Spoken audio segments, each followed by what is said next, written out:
আরবেল ইয়াহুদ, যিনি এখন Hamas Israel বন্দি বিনিময় ইস্যুতে আলোচিত নাম।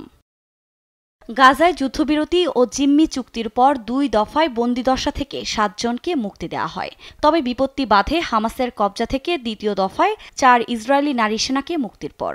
নেতানিয়াহু প্রশাসনের দাবি, আরবেল ইয়াহুদ নামে এক নারীকে মুক্তি দেওয়ার কথা থাকলেও হামাস কথা রাখেনি।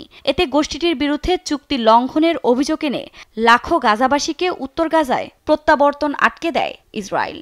যদিও পরে চলতি সপ্তাহের মধ্যে আরও ৬ ইসরায়েলি জিম্মিকে মুক্তি দেওয়া হবে, তাদের মধ্যে রয়েছেন আরবেল ইয়াহুদও। এমন ঘোষণার পর উত্তরে প্রবেশের পথ খুলে দেয় আইডিএফ।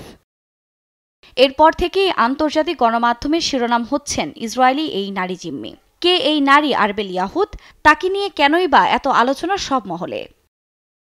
বিশ্ব গণমাধ্যম বলছে, আরবেল ইয়াহুদ একজন ইসরায়েলি নারী জিম্মি। ২০২৩ সালের ৭ অক্টোবর ফিলিস্তিনি ছিটমহলের সীমান্তের কাছে দক্ষিণ ইসরায়েলের একটি গ্রামে নিজ বাড়ি থেকেই তাকে আটক করে হামাস।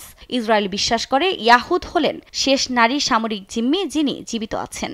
তিনি মহাকাশ অনুসন্ধান এবং প্রযুক্তির ওপর ফোকাসকারী দক্ষিণ ইসরায়েলের একটি উদ্ভাবনী শিক্ষা কেন্দ্র গ্রুভটেকের গাইড। কাজ করতেন সম্প্রদায়ের শিক্ষা ব্যবস্থায়। অপহরণের কিছুদিন আগেই দক্ষিণ আমেরিকা সফর থেকে ফিরেছিলেন তিনি।